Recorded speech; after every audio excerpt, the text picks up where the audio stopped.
새해는 처음 뵙는 것 같네요. 좀 늦었지만 다들 새해 복 많이 받으시기 바랍니다. 오늘 교육은 뭐 많이 없습니다. 사실 내용이 짧아요. 2024년에 이제 매년 노동법 관련해가지고 많은 것들이 개정이 되잖아요. 그래서 그 개정되는 것들 중에 너무 많아요, 사실. 근데 그거를 일일이 우리가 다 볼 필요도 없고 봐서 바로 뭐 아는 것도 아니고요, 그죠?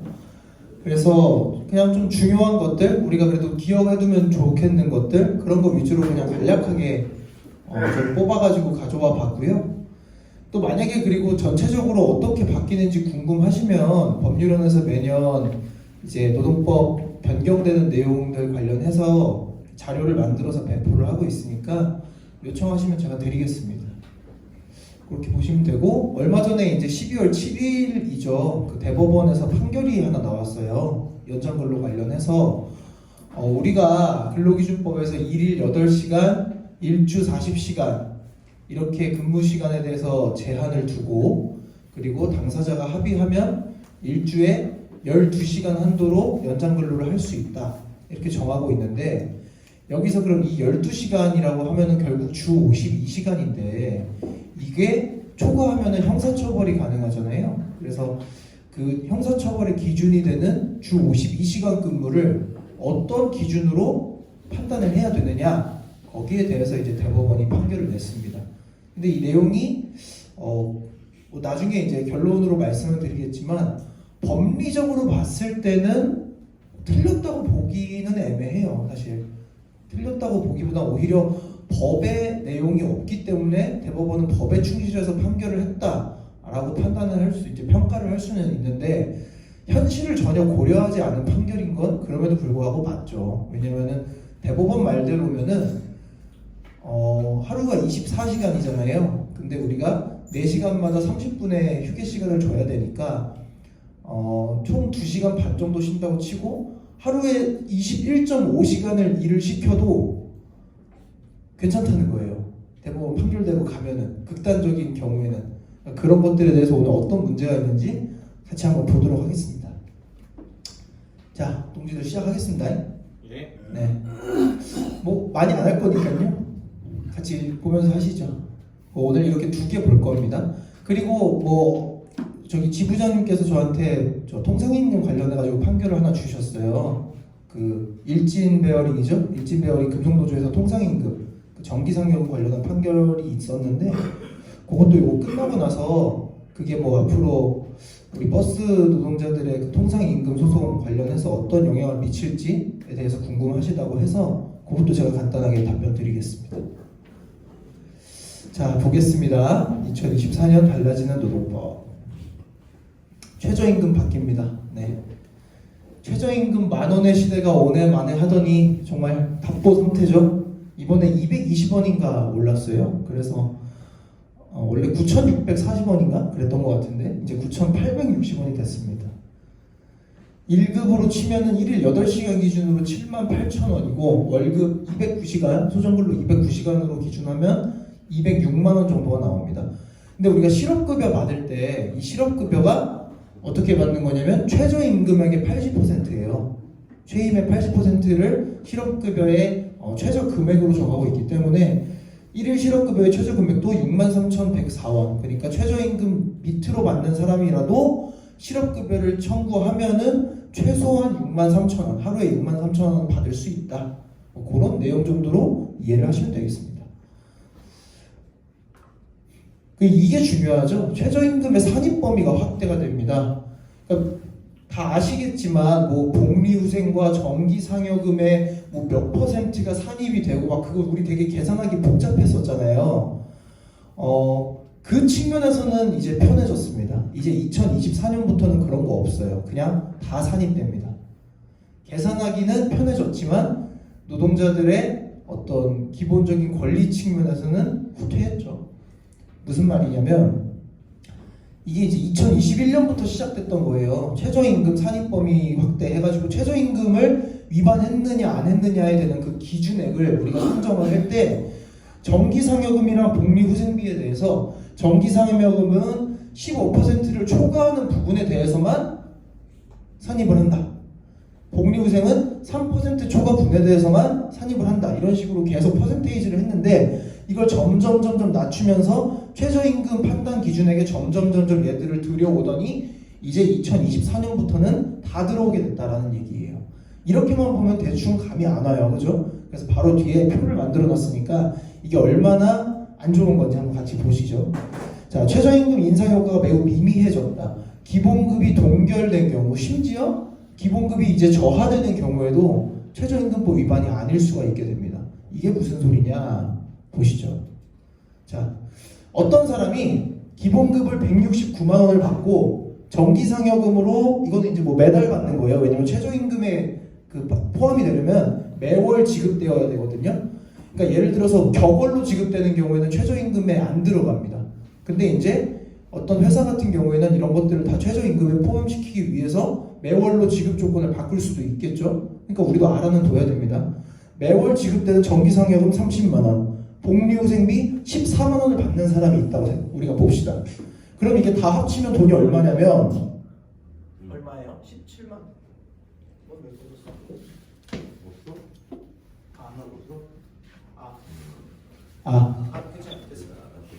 그 17만 원에다가 이거 더하면 얼마야? 아니 44만 원이구나. 왜 17만 원이래? 44만 원에 213만 원이네요. 그죠? 자, 213만 원을 받는 사람이 있었어요. 근데 2023년에는 최저시급이 9,620원이고 월급이 201만 원이에요. 그래서 기본급은 최저임금에 다 산입이 됩니다. 근데 정기상여금은 자, 5% 초과분만 들어간다 그랬죠? 그러니까 5% 30만 원에서 이 월급의 5%를 빼서 19만 9천 원만 최저임금 판단할 때 들어갔던 거예요. 그리고 복리후생은 1% 초과분이죠. 자, 받는 14만 원에서 월급의 1% 빼서 11만 9,894원이 산입이 됐어요. 그래서 이걸 다 더하면 최저임금 위반 여부를 판단하는 그 판단액은 200만 9,365원이었던 겁니다. 그래서 이 사람의 실수령액은 213만 원이지만 최저임금 판단할 때는 200만 9,365원이었기 때문에 이 월급에 미달되죠. 그러니까 최저임금법 위반이었던 거예요. 자, 최저임금법 위반이었어요. 169만 원에 정기상여금 30, 복리후생 14만 원 이렇게 하면 최저임금법 위반이었어요. 근데 자, 2024년이 됐어요. 최저시급은 분명히 올랐습니다. 그래서 월급도 올라야 돼요, 분명히. 근데 회사가 경영이 어렵다고 169만 원에서 기본급을 4만 원 삭감해서 165만 원으로 만들었어요. 원래대로라면 어떻습니까? 이거 무조건 최저임금 위반이 될 수밖에 없겠죠. 올려줘야 되는데 220원 올랐으니까 월급도 5만 원 올려줘야 되는데 오히려 여기는 5만 원을 깐 거예요. 그래서 야, 이거 무조건 최저임금법 위반이다 이러고 들어갔어, 우리가 노동청 진정을 예를 들어. 근데 보세요, 얘들 이제 다 전부 산입이라고 그랬죠. 30만 원 그대로 산입되고 14만 원 그대로 산입돼서 실수령액은 4만 원 줄었는데 최저임금 위반 여부 판단을 했는데 이거는 돈이 늘었어요, 오히려.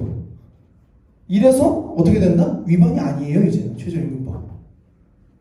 기본급이 낮아져도 최저임금법이 위반이 아니게 됐습니다, 이제.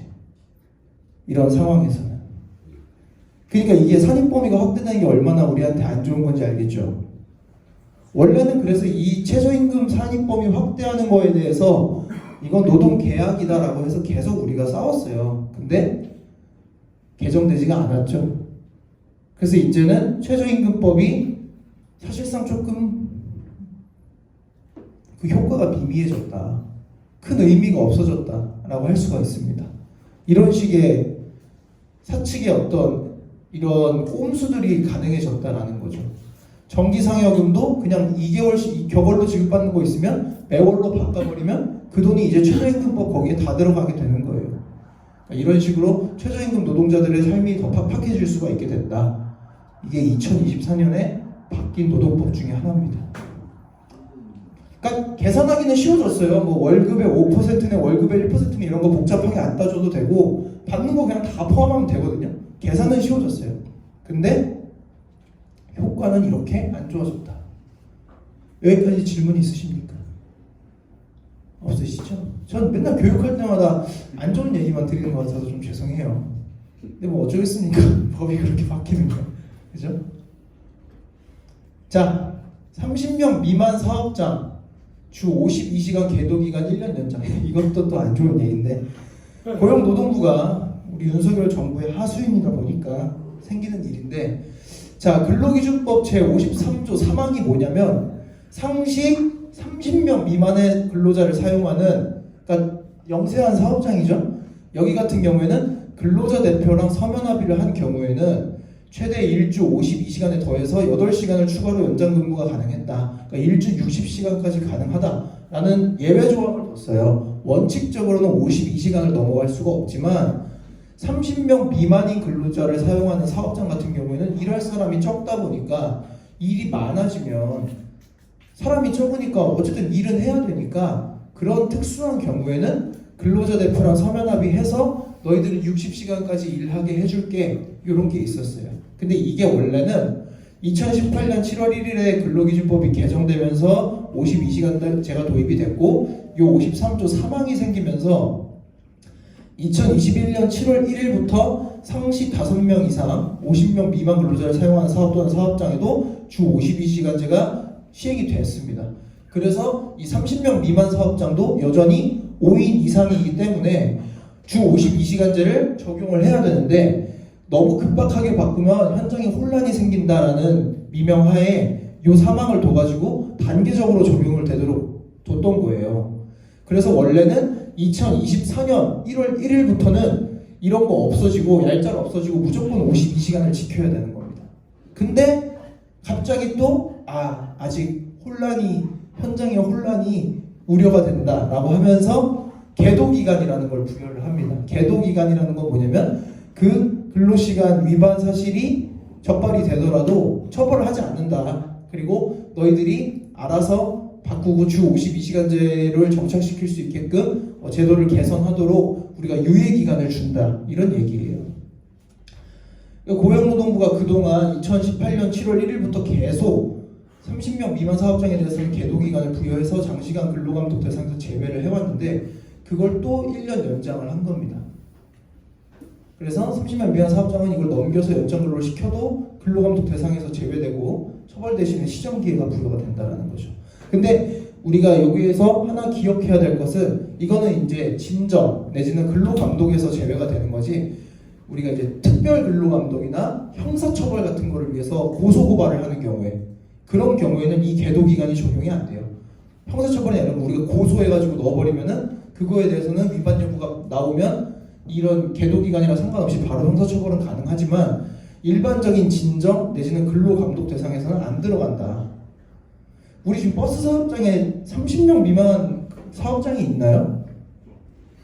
대형 버스나 이런 일반적인 시내용 버스 사업장은 아닐 것 같은데 뭐 마을 버스나 이런 데는 좀 그럴 수도 있을 것 같은데 마을 버스는 30명 미만 사업장이 많죠. 그렇죠? 많죠? 그런데도 이제 계도기간이 1년 연장이 돼서 근로자 대표 서면 거기 뭐 근로자 대표가 뭐 얼마나 민주성 있게 선출이 되겠냐마는 서면 합의를 해가지고 60시간까지 근무가 가능한데 그거에 대해서 우리가 형사고발을 하면은 어떻다? 형사처벌 자체는 가능할 수 있다 이제. 근데 고용노동부에서는 아마 계도기간을 핑계로 합의를 보거나 불기소를 하려고 많이 이렇게 압박 아닌 압박을 할 수 있겠죠. 고용노동부가. 저 법률에는 노무사님 근로자 대표와 서면 합의라고 되어 있는데 네. 30명 미만인 마을버스 같은 경우는 노동조합이 없잖아요. 네. 그러면 사용자가 마음대로 그냥 할 수 있다는 얘기네요. 아니죠. 30명 미만이더라도 예를 들어서 뭐 20명이다. 네. 그러면 이제 과반 노조는 10명 넘는 노조가 있어야 되는데 10명 넘는 노조가 없다고 하면은 마을버스는 노조가 없죠. 노조가 없으면 그래도 그냥 근로자 대표는 뽑아야 돼요. 근데 그 근로자 대표의 정의에 대해서 선출 방법에 대해서 명확하게 정해놓지는 않았는데 그냥 뭐 근로자들 거기서 근무하는 사람들이 어떤 투표를 통해 가지고 이 서면 합의권에 대해서 뭐 김모 씨가 우리 근로자 대표다 이렇게 해가지고 그 사람이랑 체결하면 돼요. 네, 그런 느낌입니다. 그러니까 방금 말씀하신 것처럼 그런 노조가 없는 작은 사업장 같은 경우에는 사용자가 좀 힘이 세니까 훨씬 자기 입맛에 맞는 사람을 뽑아서 근로자 대표로 삼고 이런 식으로 할 수는 있겠죠. 예. 근데 뭐 형사처벌 자체는 가능한 거니까. 예. 이게 계도 기간을 줬다는 거지 적용을 이제 뭐랄까요? 바꿀 수 있는, 시정할 수 있는 기회를 1년 동안 부여를 한다는 거지 지금 그걸 하는 게 적법하다라는 건 아니에요. 고용노동부가 먼저 나서서 막 돌아다니면서 감독을 하지 않겠다라는 거지. 그래서 현장에서 고소고발 때리면 그거는 문제가 될 수 있어요. 육아휴직 사실 뭐 그죠? 버스 사업장에서 육아휴직 많이 궁금하실 것 같지는 않은데 중요한 또 제도 개선 사항이라서 일단 넣어봤습니다. 육아휴직 기간 뭐 주변에 알려주실 수 있잖아요, 그죠? 육아휴직 기간이랑 대상 자녀 연령이 확대됐어요. 원래는 이게 최초 3개월이었는데 이제는 육아휴직을 하면은 그 최초 6개월까지 급여가 나가고요. 자녀 연령도 생후 12개월이었는데 18개월로 늘었고 돈도 상한액, 그러니까 지급받을 수 있는 상한액이 450만 원까지, 그러니까 부부 2명이 동시에 들어가면 450까지 나라에서 준다, 이런 얘기입니다. 그래서 뭐 구체적인 거는 이제 육아휴직 들어가는 사람이 관련 뭐랄까요, 기관에다가 문의해가지고 하는 게 제일 정확하겠죠. 근데 이런 식의 법 개정이 있다라는 정도만 말씀을 드릴게요. 이것도 중요하죠. 노조법 개정안인데요. 노동조합 회계 감사원 자격 요건을 구체화하고 회계 공시 결과와 공표 방법 시기를 특정하는 시행령 개정이 있었습니다. 자, 회계감사원 자격 요건 구체화라는 거는 지금까지는 그냥 노조 안에서 조합원들이 감사 정하고 회계 담당 정해서 그 회계를 해왔다, 그래가지고 그 내용 자료들을 작성했다라고 한다면 이제는 재무나 회계 관련 업무에 종사한 경력이 있거나 전문 지식 또는 경험이 풍부한 사람을 회계감사로 해야 된다라고 이렇게 제한을 뒀어요. 그러니까 한마디로 노조 안에서 내부적으로 쿵짝쿵짝 해가지고 회계하지 말고 외부에 공신력 있고 전문적 지식이 있는 사람 데려다가 투명하게 관리해라, 그런 얘기입니다. 그리고 각 호에 해당하는 경우에는 조합원이 아닌 공인회계사나 회계법인에게 회계감사를 실시하게 할 수 있다. 그래서 노조 대표자가 정하는 경우, 조합원 3분의 1이 요구하는 경우, 또 연합단체 노조는 이제 민주노총이죠.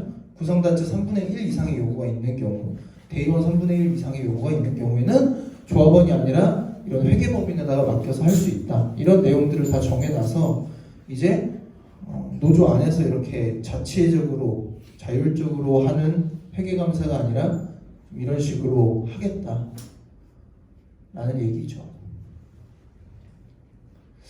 이것도 중요하죠. 중대재해법 적용 대상 사업장이 확대가 됩니다. 2024년부터요. 원래는 지금 어떻게 되고 있었어요? 상시 50인 미만은 적용 유예를 두고 있었어요. 지금 계속. 좀 작은 사업장은 사업주가 일일이 그런 안전보건관리 의무를 다 하기 어렵고 작은 어떤 그런 인프라 조성하기가 어렵다라는 이유로, 근데 이제 재해가 발생하면 실제적으로 형사처벌이 들어가니까 너무 과하다, 너무 과도하다라고 해서 이렇게 적용을 유예하고 있었던 부분이 있는데 이제 전면 적용이 됩니다. 2년간의 적용 유예 기간이 종료가 돼서 2024년 1월 27일부터는 이제 전면 적용이 되는 거예요. 근데 문제는 뭐다? 아직 27일이 안 됐죠. 그리고 국민의힘을 비롯한 보수 언론, 보수 정치권, 그리고 재계에서는 중대재해법 적용되는 순간 회사 다 망한다, 현장에 극심한 혼란이 초래된다, 제대로 경영 못한다, 이런 식으로 계속 얘기를 하면서 이 중대재해법 적용을 유예해야 한다, 계속 그렇게 얘기를 하고 있습니다. 민주당에서는 이거 전면 적용해야 된다, 이런 식으로 얘기는 하고 있고요. 근데 민주당도 이미 기본적으로 보수 정치권인지라 어떤 뭐랄까요, 반대 딜에 의해서 중대재해법 적용을 유예할지 아직 우리가 모릅니다. 국회에서 지금 임시국회에서 계속 논의가 되고 있어요. 중대재해법 적용 제외에 대해서. 그래서 의견이 분분하기 때문에 뉴스를 계속 봐야 됩니다. 오늘 아침에도 제가 보고 왔는데 딱히 무슨 아직 정해진 내용은 없더라고요. 근데 계속 이거에 대해서 적용 유예해야 된다라고 해서 지금 국회 안에서 계속 대립이 있어요. 의견 대립이 있는 상황이에요. 그래서 임시국회 논의 흐름을 우리가 계속 주목을 해야 됩니다. 내일부터 아침에 꼭 이렇게 뉴스 기사를 한번 보면서 중대재해법이 어떻게 되는가 관심 있게 지켜보시는 것도 필요하겠습니다. 27일까지 이제 한 일주일 남았죠. 예, 두고 봐야 될 것 같아요. 어떻게 될지. 또 이제 기타 달라지는 것들 한번 보겠습니다. 이것 좀 중요할 것 같아서 가져왔어요. 월 중도 입사자 고용보험 및 산재보험료 일할 계산 규정을 삭제했다. 무슨 말이냐면 3월 15일 날 입사를 하면은 그 3월 15일부터 3월 31일까지 16일간의 기간을 원래는 일할 계산 해가지고 보험료를 다 징수했다는 얘기예요. 근데 이제 그렇게 안 하고 그냥 이렇게 월말 보험료는 부과하지 않는다. 그러니까 4월부터 부과한다. 이렇게 바뀌었다는 겁니다. 또 산재보험 적용 대상의 노무제공자 범위가 확대가 됐다. 여기서 말하는 노무제공자는 근로기준법상 근로자는 아니고 산재보험을 좀 더 우리가 폭넓게 적용하고 있잖아요. 플랫폼 노동자들이나 이런 특수고용 노동자들까지 다 포괄해가지고 산재보험을 적용하고 있는데 그 범위가 점점 확대되고 있어요. 그래서 이런 공제 모집인 중고등학교 방과후 학교 강사, 유치원 방과후 과정 강사, 어린이집 특별활동 프로그램 강사 이런 사람들도 이제는 산재보험이 적용된다. 그렇게 보시면 되겠고 건보료가 동결됐어요. 근데 건보료가 소득액의 7.09%였대요. 아셨나요? 어쩐지 더럽게 많이 나가더라고요, 진짜. 그리고 장기 요양 보험료율은 인상이 됐습니다. 이렇게 0.01% 인상이 됐어요. 그래서 소득 공제가 더 많이 될 예정입니다. 저희는. 이것도 중요한 거라서 2024년에 바뀐 건 아니지만 가져왔어요. 사업장 내 휴게시설 설치 의무화. 휴게시설 없는 곳 있나요? 버스 사업장 중에? 휴게시설은 이제 다 있죠? 다 있죠? 네, 다 있습니다. 상시근로자 20명 이상 사업장 그리고 상시근로자 10명 이상 20명 미만 사업장에서 7개 취약직종 어느 하나에 해당하는 직종 상시근로자가 2명 이상의 사업장 이런 데는 이제 설치가 의무화됐기 때문에 휴게시설이 없으면 과태료 처분을 받겠습니다. 그러면 20명 미만인 데는 휴게시설 없어도 되냐? 그건 아니죠. 그건 아닌데 산업안전보건관리 규칙에 기준에 관한 규칙에 아직 들어와 있지는 않아요. 20명 이상인 곳은 꼭 휴게시설이 있어야 된다. 이렇게 보시면 되겠습니다. 여기까지 질문 있으신가요? 질문 없으시죠? 근데 배차실을 네. 좀 넓은데 그 안에 그거를 휴게실이라 볼 수 있나요? 배차실을 휴게실이라고 볼 수는 없죠. 당연히. 배차실은 말 그대로 배차 사무를 하는 곳이니까. 근데 배차실 겸 휴게실이라고 해서 휴게시설에 필요한 그런 어떤 시설물들을 구비를 해놓고 공간을 좀 이렇게 구분을 해놓고 분리를 해놓았다는 사정이 있으면 그거는 인정될 수가 있죠. 그게 없는 사업장인데 우리 그러니까 유성운수인가요? 예. 그러니까 배차실이 있고 배차실이랑 이렇게 휴게실이라고 해서 이렇게 의자 같은 거 이렇게 따로 두고 이렇게 되어 있는 거 아니에요? 의자는 있는데 네. 그거를 휴게실로 보기에는 너무 작고 어떤 부분이 작다고 보시는 거예요? 공간이 너무 작다는 얘기예요. 우리 몇 명이죠 기사가? 우리가 200명 좀 넘는데 과연 그걸 휴게실을 볼 수 있을까? 그게 휴게시설 설치에 대해서 구체적인 기준이 있어요. 뭐 몇 평 이상이어야 되고 뭐 쉴 수 있는 어떤 시설물들이 있어야 되고 뭐 담요나 이런 것도 갖다 놔야 되고 그런 휴게시설에 대한 기준이 있거든요. 그래요. 그거 기준에 따라서 한번 보시면 좋을 것 같아요. 그 기준 제가 한번 보내드릴게요. 그럼 이걸 설치 안 하면 내가 신고하면 과태료죠. 그래요? 네. 아이고 서울교통네트워크 축하드립니다. 근데 휴게실 관련해서 네. 지금 현실적으로 보면은 정말 그 협소하고 좁거든요. 네. 좁는데 회사 입장은 그래요. 이게 다른 사업장 같지 않아서 운행할 때는 운행하는 중에는 회사에 있는 사람이 몇 사람 되지 않지 않냐. 네. 그러니까 사용 인원이 적다는 거죠. 네. 근데 그게 또 문제가 되는 게 저희가 이제 휴일 같은 데는 아무래도 차량 운행 배수도 적고 휴식 시간이 길다 보니까 네. 그 회사에서 대기하는 인원이 많아요. 얼마 정도 돼요? 그때는 평소에 한 2배 정도의 인원이 회사에 이제 대기를 하는 거죠. 두 배라 하시면 몇 명 정도? 거의 한 뭐 20명 정도요. 20명 정도. 네. 그러면 그때는 휴게실이 정말 들어가서 앉을 자리가 없어가지고 소위 그 신입사원들은 그냥 어디 그냥 손송이거나 그냥 버스에 가서 앉아 있는 상황이거든요. 그럼 실제로 휴게 시설이 유의미하게 실효적으로 지금 사용을 못 하고 있다라는 점이잖아요. 그런 부분을 좀 이렇게 캐치를 해서 이거는 개선을 요구를 해야죠. 휴게 시설을 못 쓰는데 휴게 시설이 있는 게 무슨 의미가 있냐 요거거든요 지금. 그러니까 지금 노무사님이 네. 그 휴게실에 설치에 대한 어떤 규정이 있다는 것을 말씀하셨는데 네. 그게 인원이 맥시멈일 때의 어떠한 면적인가 아니면 한번 볼까요 지금 말 나온 김에. 얘기하는 뭐 최소의 인원으로 해서 그냥 노약자만 갖춰놓으라고 하는 휴게실인가 생생력이나 그런 거를 한번 봐요.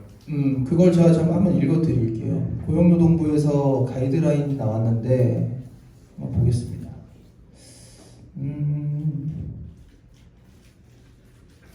여기 있네요. 휴게시설 바닥 면적은 최소 6제곱미터 이상이어야 된다. 6제곱미터면은 3평 정도, 2평은 넘어야 된다는 얘기죠. 그죠? 천장까지 높이는 모든 지점에서 2.1m 이상이어야 한다. 그러니까 얘들은 이제 6m만 넘으면 휴게시설이 구비됐다라고 보는 것 같아요. 최소 면적은 근로자 대표랑 협의해서 6m가 넘는 면적으로 정한 경우에 협의한 면적이 최소 바닥 면적이 된다. 동시 사용 인원이란 동일한 시간 내에 휴게시설을 이용하는 근로자 수의 최대 합을 의미하는데 동시 사용 인원은 휴식 주기, 교대 근무 근로자 수 등 사업장 여건을 고려해서 근로자 대표와 협의하여 쓸 수 있다. 동시 사용 인원에서 제외될 수 있는 경우는 교대 근무자는 1일 근무조 중 한계조 저저저고. 그리고 남성 여성을 구분해야 된다.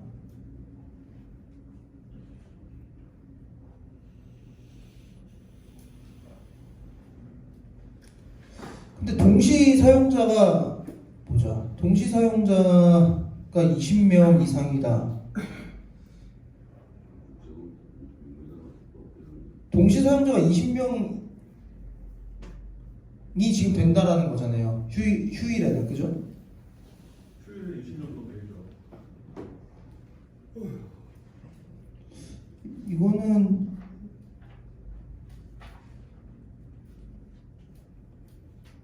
짜잘한 기준들이 많아가지고 사업장별로 판단을 해봐야 될 것 같네. 여기서 딱 어떻다 저떻다 말씀은 못 드릴 것 같고요. 제가 좀 내용을 더 살펴보고 말씀을 드려야 될 것 같아요.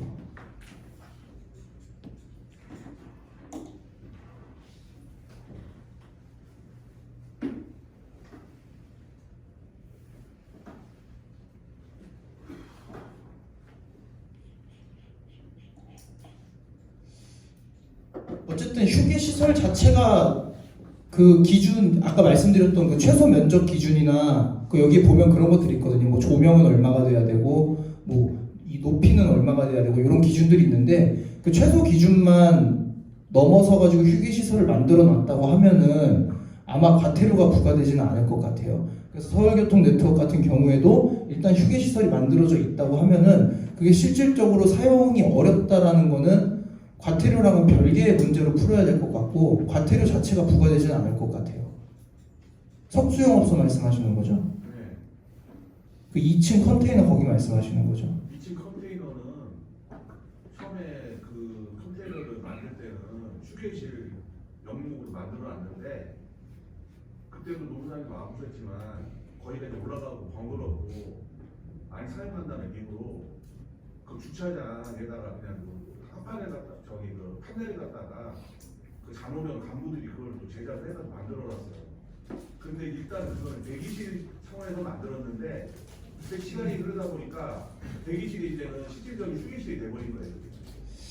모르겠어요. 그런 복잡한 사정까지 다 일일이 따져서 과태료를 부과할 것 같지는 않고 회사에서 여기가 휴게실이다라고 해서 거기를 휴게실로 실제로 이용을 하고 뭐 몇 명한테 물어봐서 사실관계가 확인이 되고 하면은 과태료가 부과될 것 같지는 않습니다. 지금 상황에서 회사에.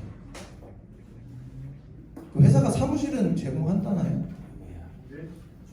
회사가 사무실은 제공한대요? 노조 사무실? 벌써 노무사에 준다고 하는 게 1년이 넘었잖아요. 아니 판결 나왔잖아요. 판결이 나왔는데 그게 저번 주 금요일날 판결이 됐는데 확인해봤더니 오늘 도달을 했더라고요. 오늘 그 변호사 상대편 사측의 변호사가 오늘 하더라고요. 불복한대요? 네? 항소한대요? 그 새끼들 항소할 거예요. 그러니까 오늘 갔으니까 일주일 동안 누워있나 안 가더라고요. 한번 두고 보시죠 어떻게 될지. 오늘 근데 판결 내용이 저희한테 좋아서 한번 두고 봐야 될 것 같습니다. 감사합니다. 그래요. 이거 이제 연장근로 산정 관련 판결을 한번 볼 거예요. 오늘 한 1시간 정도면 교육 끝날 것 같아요. 어우 머리 아파. 그죠? 보시죠. 자 대법원 판결인데요. 어렵지만 제가 쉽게 설명해 드릴 테니까 같이 보시겠습니다. 자 구근로기준법 53조 1항은 그거예요. 일주 12시간 당사자 합의하에 연장근로 할 수 있다라는 내용입니다. 연장근로는 같은 법 50조 1항에 일주간의 기준 근로시간을 초과하는 근로라고 해석하는 것이 자연스럽다. 구근로기준법 53조 1항이 50조의 근로시간을 연장할 수 있다고 규정해서 50조 2항의 근로시간을 규율 대상에 포함한 것은 당사자 간에 합의하면 일일 8시간을 초과하는 연장근로가 가능하다는 의미이지 일일 연장근로의 한도까지 별도로 규제한다는 의미가 아니다. 이게 뭔 소리일까요? 이게 뭔 소리 같아요? 주단을 계산하고 뭐 자, 50조를 보면은 50조 근로기준법을 보면은 뭐라고 써 있냐면요. 1일 8시간, 일주 40시간. 그죠? 연장 이제 근무 시간을 그렇게 한다라고 하고 있어요. 근데 이게 50조 1항이랑 2항의 내용으로 나뉩니다. 그래서 근로기준법 50조 제1항은 일주간의 근로시간은 40시간을 초과할 수 없다라고 해서 50조 1항이고 50조 2항이 일일의 근로시간은 8시간을 초과할 수 없다. 이렇게 돼 있어요. 그러니까 여기서 말하는 건 뭐냐면 근로기준법 53조 1항은 일주의 근로시간이 12시간을 넘을 수가 없다라고 얘기를 하고 있기 때문에 일주에 대해서 얘기를 하고 있기 때문에 이 50조 1항 일주의 근로시간은 40시간을 넘을 수 없다. 이 부분에 적용이 되는 것이지 50조 2항에 있는 일일의 근로시간 8시간을 초과할 수 없다라는 내용은 이 53조에서 별도로 일일의 근로시간의 상한은 정하고 있지 않다. 이렇게 보는 거예요. 이해가 되세요? 일주 40시간, 일일 8시간이 근로기준법 50조 1항 2항에 있는데 53조 1항 당사자 간 합의하면 일주 최대 12시간까지 근무를 12시간 더 연장 근무할 수 있다. 이 내용은 50조 1항에 있는 일주 40시간에 대한 내용이지 일일 8시간에 대한 내용이 아니다. 그래서 당사자 간에 합의하면은 일일에 8시간 넘어서 근무하는 것 자체는 일주 12시간을 넘어가지만 않으면 얼마든지 근무할 수가 있다. 이런 얘기인 거예요. 자, 그럼 어떻게 해석이 되냐면 보세요. 제가 아까 전에 극단적인 예로 21.5시간 일할 수 있다고 얘기했죠. 하루에. 그러면 월요일이랑 수요일에 이 사람이 이틀 동안 21.5시간씩 일한다고 했어요. 그러면 43시간 일하는 거죠. 일주에 43시간 일하는 거죠. 월, 수만 일하고 나머지 화, 목, 금은 다 쉰다라고 합의를 했다는 겁니다. 그러면 이 사람은 일주에 43시간을 근무한 거기 때문에 괜찮다는 거예요. 법 위반이 아니라는 거예요. 21.5시간씩 이틀을 일해도. 그런 얘기라는 거예요. 지금 대법원의 얘기는. 자, 밑에 볼게요.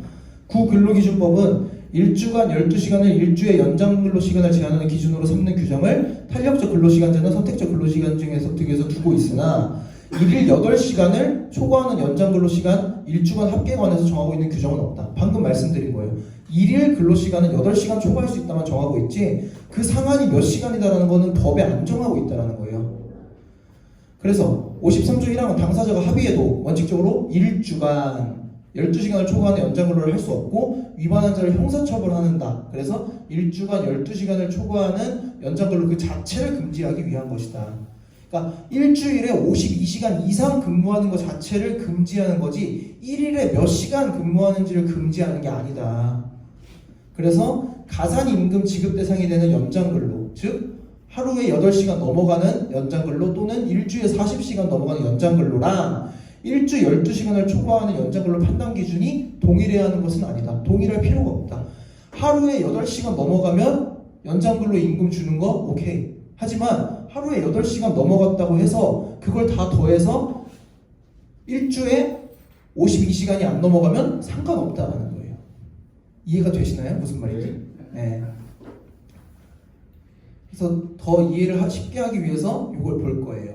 이 사건의 개요가 뭐냐면, 자, 일주 12시간 연장 근로시간을 제한을 위반한 경우 근로기준법 110조에 따른 형사처벌이 가능하기 때문에 이 연장 근로 제한에 대한 근로기준법 위반 여부를 판단하는 형사사건이었습니다. 여기는 이 사람이 사용자와의 계약을 통해서 일주일에 4일 일하는 경우도 있고 6일 일하는 경우도 있고 3일 일하는 경우도 있고 그랬어요. 그래서 여기서 문제가 된 거는 일주일에 4일 근무했을 때 근무를 이렇게 한 거예요. 보세요. 월요일날 12시간, 수요일날 11시간, 금요일날 13시간, 일요일날 15시간 이렇게 일을 한 거예요. 그리고 중간중간에 하루씩 쉬었고요. 자, 이렇게 근무를 했어요. 보시죠. 원래 이렇게 이제 근무를 했는데 고용노동부 입장에서는 근로기준법 위반이다라고 종전 고용노동부 입장은 그래요. 자, 2018년 5월에 얘들이 낸 설명 자료를 봅시다. 1일 15시간씩 일주에 3일 근무해서 일주 근로시간이 45시간인데 주 52시간 초과 안 하니까 근로시간 위반인가요? 자, 근로기준법은 일주 연장 근로시간이 12시간을 초과할 수 없도록 규정하고 있으므로 일주 총 근로시간이 52시간 이내라고 하더라도 일주 연장 근로시간이 12시간을 초과하면 법 위반이다 라고 해서 얘들은 하루에 8시간이 넘어가면은 그 8시간 넘어간 근무에 대해서 다 연장 근로로 봤던 거예요. 고용노동부는. 그래서 월요일날 15시간 일했으면 7시간 연장 근로 발생했고 수요일날 15시간 일했으니까 7시간 발생했고 금요일도 7시간 발생해서 일주 총 근로시간은 52시간은 안 되지만 연장 근로가 7시간 해서 21시간이기 때문에 12시간을 넘어갔다. 그래서 법 위반이다. 이렇게 얘들은 봤었어요. 원래는. 이 대법원 판결이 나오기 전까지는. 그래서 이 입장에 따르면 여기도 보세요. 월요일 12시간 일했으니까 연장 근무 4시간. 그렇죠? 그리고 수요일은 3시간. 금요일은 5시간. 일요일은 7시간. 그러면 총 19시간의 연장 근로가 발생했으니까 원래 고용노동부 입장에 따르면 이거는 일주 연장 근로 상한이 12시간을 초과해서 법 위반이라는 거죠. 여기까지 이해되시죠? 종전의 고용노동부의 입장이었던 거예요. 근데 자, 이번 대법원은 이거 법 위반 아니다라는 겁니다. 왜냐? 연장 근로 제한을 1일 단위가 아니라 일주 단위로 줬기 때문에 하루에 몇 시간 근무했는지를 보고 그걸 판단하면 안 된다. 일주간의 근무가 12시간 이상 이루어졌는지를 계산을 해야 된다. 즉 월요일 12시간, 수요일 11시간, 금요일 13시간, 일요일 15시간 일한 걸 하루에 8시간 넘어가는 시간을 다 연장 근로로 해서 더할 게 아니라 이거 전체를 다 더해서 52시간이 넘는지를 봐야 된다. 이렇게 본 거예요, 대법원은. 그래서 이걸 다 더하면 51시간이기 때문에 일주 연장 근로 상한이 52시간을 초과하지 않아서 법 위반이 아니다. 이렇게 본 겁니다. 정리하면 고용노동부는 연장 근로 시간을 매 8시간, 하루에 8시간이 넘어가는 시간을 다 더해서 19시간이니까 법 위반이다라고 한 건데 대법원은 전체 더해서 이걸 40시간을 소정근로를 뺐을 때 이게 12시간이 넘어가야 법 위반인데 11시간밖에 안 되니까 법 위반 아니다. 이렇게 본 거예요, 대법원은. 대법원 말이 맞는 것 같나요? 어떠세요? 네, 맞는 것 같습니다. 제가 볼 때. 그래요? 저는 안 맞다고 생각하지만 법적으로 보면은 법 조항으로만 보면은 대법원 판결이 틀리지는 않아요, 사실. 자, 이게 이제 한심한 걸 또 봐야죠. 이 노동부 새끼들 이것들 보면은 종전에 지들이 이렇게 2018년 5월에 개정 자료까지 내가지고 이렇게 설명을 했는데 대법원이 그거 아니다라고 얘기하니까 대법원 판결을 존중한다. 행정 해석 변경을 조속히 추진하겠다. 전원합의제 판결도 아닌데 이때다 싶어서 초압축 노동 밀어붙이는 노동부. 그러면서 막 이렇게 했어. 근데 이것들이 얼마나 이중잣대를 갖고 있냐면, 자, 예전에 일주일에 대해서 7일이다 5일이다 이걸로 얘기가 있었잖아요. 고용노동부는 계속 5일이다. 그래서 휴일 근무는 별도이기 때문에 주 5일 40시간에 52시간 가능하고 휴일 근무 8시간 8시간은 별도이기 때문에 68시간 노동이 가능하다. 그렇게 계속 봐왔던 게 노동부예요. 그죠? 근데 대법원에서 일주일은 7일이다 라고 해서 그 7일 전체에 52시간이어야 된다 라고 해서 68에서 52시간으로 딱 줄여서 우리가 주 52시간제를 2018년부터 들여왔던 거 아닙니까? 그때도 노동부는 뭐라 그랬어요? 아니다. 일주일은 5일이야. 대법원 니들이 뭐라고 하든 우린 바꿀 생각이 없어. 그리고 휴일근무 중복할 때고 대법원 판결 보고 판례일 뿐이다. 행정해석은 별도다. 그렇게 지랄을 하더니 이번에는 뭐라고 해요? 심도 있고 합리적인 판결이다. 조속히 행정해석을 변경하겠다. 이러고 있는 거예요. 고용노동부가 한심하죠? 근데 그러면 이제 여기로 인해서 예상되는 부작용은 뭐냐? 대법원 판결이 법리적으로 틀린 건 아니지만 이로 인해서 발생할 수 있는 부작용은 뭐냐? 근로시간 유연화, 회사가 좋아하는 근로시간 유연화를 박차를 가할 수가 있습니다. 1일에 몇 시간을 근무시키든 간에 일주 52시간만 넘어가면 안 넘어가면 법 위반이 아니기 때문에 근무가 많다 이러면은 그날 하루에 연장 근로를 12시간, 13시간씩 때리게 할 수 있다는 거예요. 연장 근로 몰아쓰는 게 가능하고 그래서 상시적인 과로가 발생할 수 있고요. 임금 자체도 연장 근로인데 연장 근로로 인정이 안 되니까 탄력제 근무 시간제 이런 것들이 도입되면은 실제로 근무는 많이 했지만 임금은 그만큼 받지 못하는 임금 삭감, 사실상의 임금 삭감이 발생할 수 있다는 거죠. 그래서 밤샘 노동도 가능하다는 거예요. 하루 연장 근로는 무제한으로 사실 21.5시간까지 가능한 거니까. 그래서 이게 지금 법에 없으니까 이걸 시급하다. 명문 규정이 없기 때문에 대법원도 해석을 하는데 한계가 있었다. 근데 여기에 대한 입법 논의는 전무하다라는 지적이 나오고 있는 것이고 교대제 근무자는 즉각적으로 영향을 받을 수밖에 없어요. 예컨대 교대제로 주 4일 각 8시간 매일 4시간씩 초과 근무를 한다. 그럼 주 4일씩 12시간 근무하는 거죠. 그러면은 일주 총 근로 시간은 32시간에 연장 근로 16시간 더해서 48시간이 되기 때문에 일주일에 연장 근로가 12시간을 넘어서는데도 주 52시간에는 미치지 못해서 적법하게 된다. 극단적으로는 연속 이틀 일할 경우 하루 21.5시간 근무도 합법화하는 결론까지 가능하다. 이런 부작용이 있다는 겁니다. 근데 법 위반은 아니라는 거예요. 왜냐면 법 조항에 1일 연장 근로의 상한을 정하는 규정이 없기 때문에.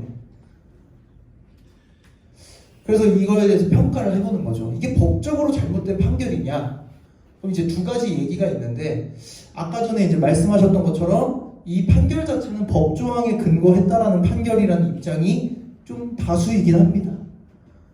자, 일주간 12시간을 한도로 근로시간을 연장할 수 있기 때문에 대법원 해석이 물리적 해석에 부합하지 않는다고 보기는 어렵다. 오히려 대법원 해석이 조금 더 이 법 조항의 문구에 근거해서 좀 더 정확하게 해석했다라고 볼 수도 있어요. 사실은. 또 다른 조항과의 체계적 해석, 근기법 제69조 71조 뭐냐면 연소자 노동입니다. 연소자의 노동, 여성 근로자의 노동. 그걸 고려하면 오히려 현행법을 보다 잘 해석했다고 볼 수도 있다. 그리고 이거 형사 판결이잖아요. 형사 사건, 형사 처벌을 하는 거기 때문에 죄형 법정주의, 법에서 정한 그 보수적으로 딱 법에서 정한 그 요건일 때 형사 처벌이 가능하다. 그거를 임의로 넓게 해석해 버리면 어때요? 사람을 형사 처벌을 하는데 임의로 해석해 버리면은 형사 처벌을 하는 권한이 너무 세지잖아요. 그리고 부당한 처벌이 발생할 수도 있잖아요. 그래서 형사처벌은 기본적으로 법에서 정한 엄격한 요건을 모두 갖추었을 때에만 형사벌이 가능하다라는 그 형사사건의 특성상 대법원도 이 법조문에 대해서 보수적으로밖에 판단을 할 수가 없었다는 거죠. 거기서 1일 8시간 넘어가는 거 다 연장 근로야 라고 해서 52조 위반으로 형사벌을 때려버리면, 징역을 때려버리면 무고한 어떤 뭐랄까요, 억울한 사람이 생길 수 있다는 거죠. 그래서 물리적 보수적으로 판단을 하니까 한계가 있었다라는 것이고, 또 이렇게 판단하는 입장도 있습니다. 이제 법률원은 이렇게 판단을 하겠죠. 법 조항을 간과한 판결이다.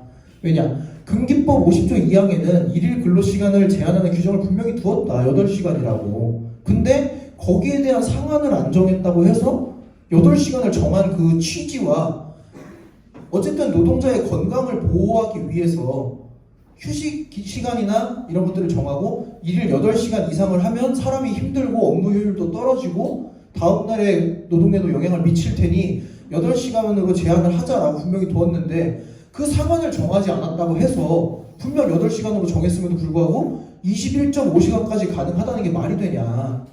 이건 법조항 자체, 그 법이 만들어진 그 배경과 취지와 목적을 완전히 몰각시키는 해석이다. 이렇게 보는 것도 있는 거죠.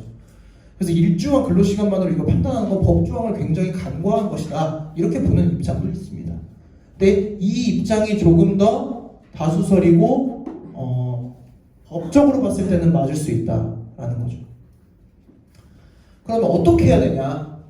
입법상 공백 보완을 위해서 1일 연장 근로시간 제한을 신설하는 게 가장 현실적이라고 보여요. 대법원의 판결을 통해서 이제 드러났거든요. 1일 연장 근로 상한이 우리 근로기준법에는 없다. 입법에 맹점이 드러났기 때문에 조속히 이걸 법조항에다가 넣어줘야겠죠. 그러면 대법원도 이런 식의 판결은 안 하겠죠, 이제는. 그죠?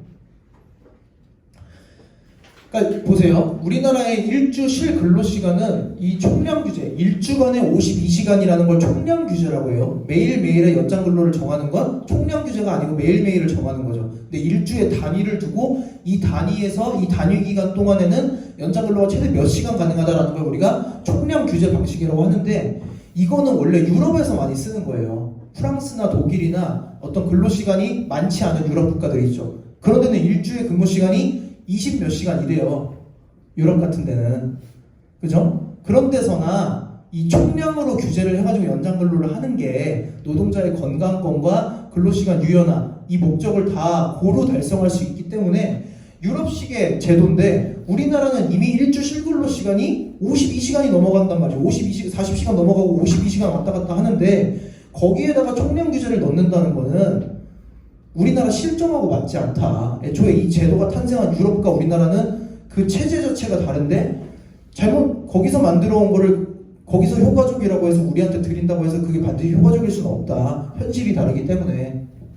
그래서 이 실근로시간 자체를 단축하지 않고 총량 규제를 하면은 장시간 근로를 유도하고 임금만 삭감하는 결과가 발생할 수 있다라고 노동법 교수가 얘기를 했습니다.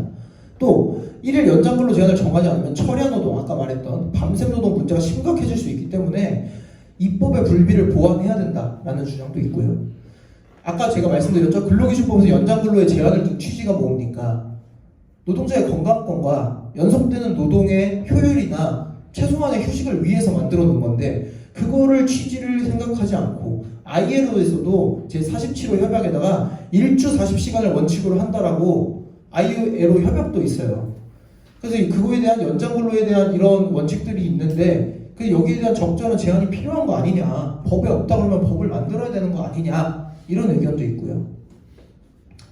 결국 대법원 판결은 현행 근로기준법 체제 50조 1항 2항 그리고 53조 3항 53조 1항에 있는 내용으로는 이렇게 문제가 될 수 있는 야간 근로와 장시간 근로를 해결하기가 어렵다.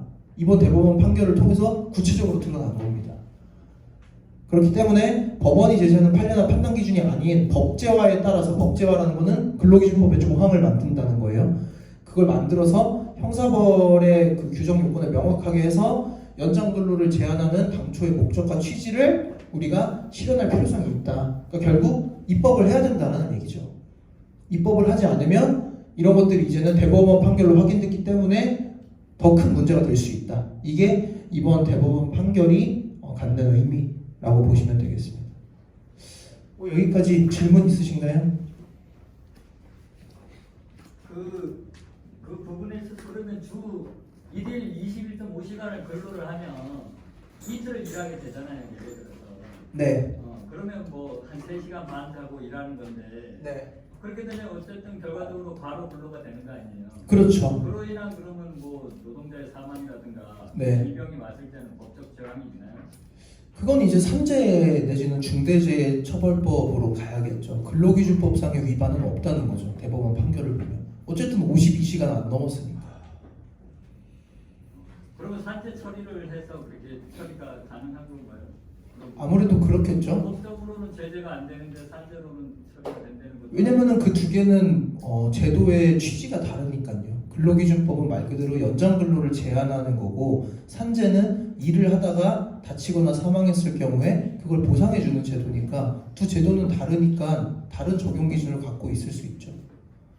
근데 이제 업무의 특성상 제조업 같은 데는 일거리가 막 없을 때는 한가할 때는 없고, 일거리가 많을 때는 막 네. 많은 경우에 뭐 연장 근로를 뭐 하루에 뭐 20시간까지도 시킬 수 있다고 치지만 우리 버스 같은 경우에는 지금 현재 1일 2교 대책제로 움직이잖아요. 네. 교대가 버스 한 대당 기사가 2명씩 있어가지고 오전반 저희들 같은 경우는 오전 2바퀴, 오후 2바퀴 이렇게 하는데 오전 2바퀴하고 이제 퇴근하고 오후 교대자한테 이제 핸들을 넘기는 건데 만약에 지금 법대로 한다 그러면 오후 교대자가 만약에 요거 갑자기 몸이 아파서 안 나왔을 때 오전 근무자가 오후까지 그냥 같이 연장해서 시킬 수 있다는 얘기잖아요. 그렇죠. 네. 돌릴 수 있죠. 그렇게 돌려도 법 위반이 안 된다는 거죠. 네. 돌리냐 그래도. 그리고 하나 더 아까 그때 지부장님이 보내주셨던 판결 네네. 여기 운영위 간부분들은 그 내용 다 공유하셨나요? 그 판결 아세요? 어떠세요? 모르시면은 제가 한번 읽어드려야 돼서. 읽어주시면. 아. 그러니까 무슨 판결이 있었냐면요. 이거를 한번 띄워드리면 좋을 것 같은데 이거 제가 상국장님한테 텔레그램으로 메시지 전달해 드릴게요. 여기 한번 띄워주시겠어요? 아, 네.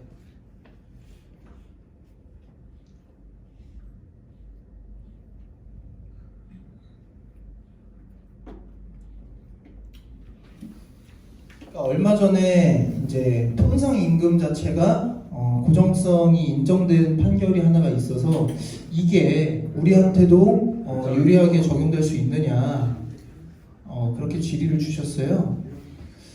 내용을 보면은 자 단체협약과 취업규칙에서 정기상여금, 특별상여금, 임금 보전수당, 위험수당, 위생수당을 통상임금에서 제외를 해왔는데 그래서 이걸 지급 전월 말일 재직자한테만 정기상여금을 지급한다고 정하고 있고 실제 퇴직자한테는 퇴직 이후에 정기상여금과 특별상여금을 지급하지 않아서 고정성이 없다면서 통상임금이 아니라고 주장을 했다. 제가 내리면서 할게요. 자, 근데 재판부에서는 단체협약에서 통상임금에서 제외한 정기상여금이랑 특별상여금, 임금보전수당, 위험수당, 위생수당이 모두 이 고정성이 인정되므로 통상임금에 해당한다. 그러니까 지금 뭡니까? 전월 말일 재직자한테만 지급한다고 하고 있는데 이게 통상임금에 해당한다. 그러니까 무슨 고정성을 인정한 것 같은 판결이죠. 자, 고정적 금액이 계속적 정기적으로 지급되는 정기상여금은 기본급과 동일한 성격의 임금, 근로의 대가이고 그 지급 기간이 수개월 단위인 경우에도 근로의 대가를 수개월간 누적해서 후불하는 것에 불과하고 특별상여금 역시 미리 정한 금액을 지급해 왔고 이렇게 지급을 하고 있기 때문에 정기상여금이나 특별상여금이 재직자한테만 지급한다는 내용은 없다라는 점을 고려하면 청구권 발생 여부가 이미 확정되어 있어서 고정성이 인정되므로 통상임금에 해당한다고 판단했다. 자, 여기가 중요하죠. 그러니까 뭡니까? 정기상여금이랑 특별상여금을 지급 전월 말일에 재직하고 있는 사람한테 지급을 하고 퇴직자한테는 지급을 안 했어요. 그죠? 그러면은 얼핏 보면 어때요? 그 당시에 재직하고 있는 사람한테만 지급을 한 것 같잖아요. 그렇죠? 그래서 이게 고정성이 인정이 되느냐라는 건데 결론적으로 보면은 기존의 판결이랑 그냥 입장이 똑같은 겁니다. 결론적으로 말씀드리면 이게 유리한 판결은 아니에요. 그냥 기존이랑 똑같은 판결입니다. 왜냐하면 여기 보세요. 재직사원에게 정기상여금 및 특별상여금을 지급한다고 정하고 있지만 이거는 급여관리 규정이고요. 단체협약이랑 취업규칙에는 정기상여금이나 특별상여금 이게 더 우선 적용되는 거예요. 상위규범이니까요. 근데 여기는 정기상여금이나 특별상여금을 재직자에게만 이를 지급한다는 내용은 없다. 단체협약이랑 취업규칙에는 재직자 조건이 없다라는 거죠. 그러니까 재직자 조건이 없으니까 고정성이 있다라는 거예요. 그 말인즉슨 뭡니까? 재직자 조건이 있으면 고정성이 없을 수도 있다라는 얘기죠. 기존의 판결이랑 입장이 똑같은 겁니다. 지금 우리가 전원합의체에 올라가 있는 통상임금 판결에서 고정성이 문제가 되는 부분이 뭐죠? 재직자한테 일할 계산에서 지급하는 게 아니라 재직하고 있는 사람한테는 지급하는 게 고정성이 있냐 없냐 그 쟁점이잖아요. 그렇죠? 여기서는 지금 보세요. 재직자한테만 일을 지급한다는 내용이 없기 때문에 고정성이 있다. 그 말이 즉슨 반대로 해석하면 재직자한테만 일을 지급한다는 내용이 단체 협약이 있었으면 이 판결에서는 고정성을 부정했을 거예요. 그럼 통상임금이 아니라고 했겠죠. 그러니까 기존 판결이랑 똑같습니다. 그래서 우리한테 뭐 더 좋은 판결이나 그렇지는 않아요. 기존 판결의 내용을 다시 한번 확인했다. 그 정도로만 이해를 하시면 될 것 같아요. 네. 질문 있으신가요?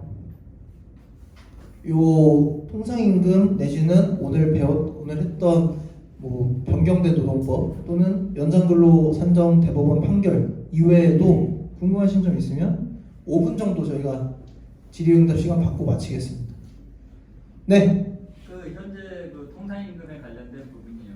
네. 뭐 사업소에서도 이게 대법원까지 판결이 난 부분도 있는데 현재 저희 버스처에서 있어서는 상여금이 통상임금에 가능하다고 보십니까? 그거는 사실 전원합의체에 들어가 있어서 대법관 9명이 판단을 하는 거라 제가 뭐 어쩌다 저쩌다 말씀드리기는 어렵죠. 근데 어쨌든 우리 입장은 기본적으로 이 그러니까 제 의견을 말씀드릴게요. 제가 판단까지 드릴 수는 없고 제가 생각하기에는 그렇죠. 보세요. 정기상여금이든 뭐든 재직자한테만 지급을 한대요. 일할 계산을 하든 안 하든 간에 재직자한테만 지급을 한대요. 그럼 이 돈이 임금일까요? 임금이 아닐까요? 저는 임금이라고 보거든요. 당연히 임금이겠죠. 당연히 임금일 수밖에 없는데 그 임금이라는 건 결국 뭡니까? 근로의 대가잖아요. 그죠? 그럼 내가 예를 들어서 여기서는 만약에 9월 말에 퇴직을 하면 돈을 안 준대. 9월까지 재직한 사람한테만 준대요. 근데 저는 이게 조금 말이 안 된다고 생각을 하는 게 그러면 내가 8월까지 일을 했어요. 근데 이 정기상여금은 어떻게 보면은 1월부터 9월까지 근무한 대가를 지급하는 거란 말이죠.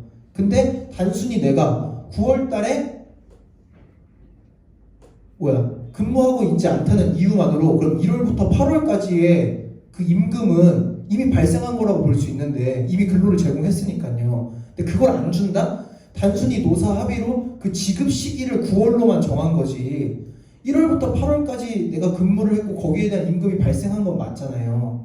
그래서 저는 기본적으로 그런 합의를 했다고 하더라도 그 합의 안에는 8월 달에 퇴직하는 사람한테는 8월까지 일할 계산해서 줘야 된다 라는 그 합의가 같이 내포되어 있다라고 해석을 해야 된다고 봐요. 그래서 만약에 내가 9월에 나갔는데 우리가 9월 재직 조건으로 정해놨기 때문에 안 줄 거야 라고 하는 건 저는 임금 체불이라고 생각을 합니다. 1월부터 8월까지 내가 근무한 그 근로의 대가로서 지급받아야 되는데 그걸 노사 합의로 야 우리 그거 9월에 한 번에 지급할게. 근데 9월에 근무하고 있지 않으면 1월에서 8월까지 근무한 것도 안 줄 거야. 그게 지금 여기서 얘기하는 그 재직자 조건이거든요. 저는 그 재직자 조건이 그렇게 할 거면 1월부터 8월까지의 임금은 이미 발생한 건데 얘들이 시기만 늦춘 거기 때문에 안 주면 저는 임금 체불이라고 생각을 해요. 그래서 기본적으로 이거는 고정성이 있다. 그래서 통상 임금으로 봐야 된다라는 게 제 의견입니다. 대법원에서는 어떻게 나올지 모르겠지만 저는 단순히 재직자 조건을 넣어서 그때 근무를 하고 있다 없다로 지금 여부가 바뀌는 거는 고정성을 좌우할 수 있는 요건은 아니라고 생각해요. 그러면 지금 우리 현재 민주노조는 그 통상임금에 대한 소송은 진행은 하고 있는 건가요? 그건 뭐 지부에서 더 잘 아시겠죠. 저희가 민주노조라고 말씀하신 건 지금 지부 버스본부를 말씀하시는 거예요? 아니면 민주노총 전체를 말씀하시는 거예요? 저희가 또 버스 업계가 많으니까 아무래도 버스에서는 한 2건 정도 지금 진행하고 있는데 지금 다 법원에서 판단 안 하고 이제 전원합의체 판결 나올 때까지 그냥 법원에서 홀드하고 있는 상황으로 저는 알고 있어요. 대구 지역에서 그게 대구까지 판결이 난 걸로 알고 있어요. 대법원까지 판결이 난 거는 아마 그게 전원합의체 올라가기 전에 그냥 대법원에서 판결이 이렇게 나왔을 수는 있죠. 근데 대법원마다 판결이 내용이 다르고 하급심마다 판결이 다르고 지역 법원, 관할 법원에 따라서 판결이 달라져 버리니까 그것 때문에 이거 우리가 한번 정리가 필요하겠다 싶어서 전원합의체로 지금 올라간 거예요.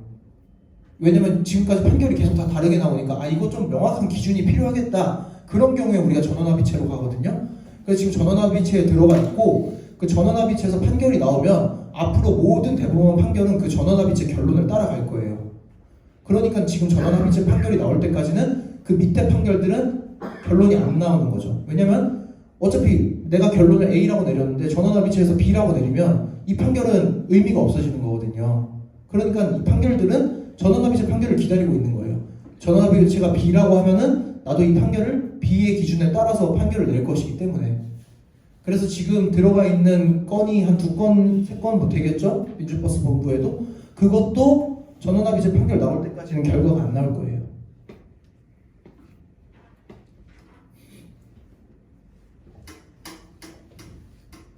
전원합의체 판결은 언제 나올지 저도 모릅니다. 뭐 현 정권에서는 불가능하다고 봐야겠네. 윤석열 정권에서는 물론 사법부는 행정부랑 독립된 기관이니까 판결이야 나올 수 있겠죠. 근데 뭐 우리가 지금까지 많이 봐왔잖아요. 양승태 대법원장 사법농단도 봐왔고 말은 독립되었다고 하지만 아무래도 정치권의 그런 영향을 안 받거나 완전히 자유로울 수는 없겠죠. 그래서 만약에 윤석열 정권에 부담이 되는 판결이라고 하면은 그 판결이 결과가 달리 나오기까지는 안 하겠지만 오래 걸릴 수는 있겠죠. 근데 이미 이게 전원합의체 들어간 게 2021년인가 2022년으로 알고 있어요. 그러니까 지금 오래 끌었어요. 이미 한 3년 묵혔거든요. 그래서 이제 곧 나올 때가 되긴 했습니다. 그래서 뭐 올해 내지는 뭐 내년에는 나오지 않을까요? 저는 일단 그렇게는 보고 있는데 두고 봐야겠죠. 언제 나올지는 정말 모르는 거니까요. 그게 이제 통과가 된다 하더라도 그러면은 지급 시기가 있잖아요. 네. 지급 시기가 현재 재직자가 최초 근로에서부터 지급이 될 건지 아니면 퇴직 이후에 사람들도 지급이 임금 채권이니까 네. 그 3년의 소멸시효가 적용이 되겠죠. 임금 채권에 대한 소멸시효 3년이 적용이 될 거기 때문에 청구한 시점으로부터 3년이겠죠. 그래가지고 이제 그때도 말씀드렸던 게 민주버스본부 서울지부에서도 이거에 대해서 검토를 했던 이유가 잔호련이 들어갔던 이유도 이게 청구한 기간으로부터 직전 3년이니까 지금 계속 소멸되고 있는 임금 채권을 보전하기 위해서 일단 소송을 넣어놓자 이렇게 해서 잔호련이 들어갔던 걸로 알고 거기에 대한 대응 전략으로서 이제 버스본부에서도 이걸 검토를 했던 걸로 좀 알고 있어요. 네. 네, 이 정도로 마무리를 하겠습니다. 이번 교육도 고생하셨고요. 다음번에 또 궁금하신 점 있으면 언제든지 연락을 주십시오. 네, 마치겠습니다.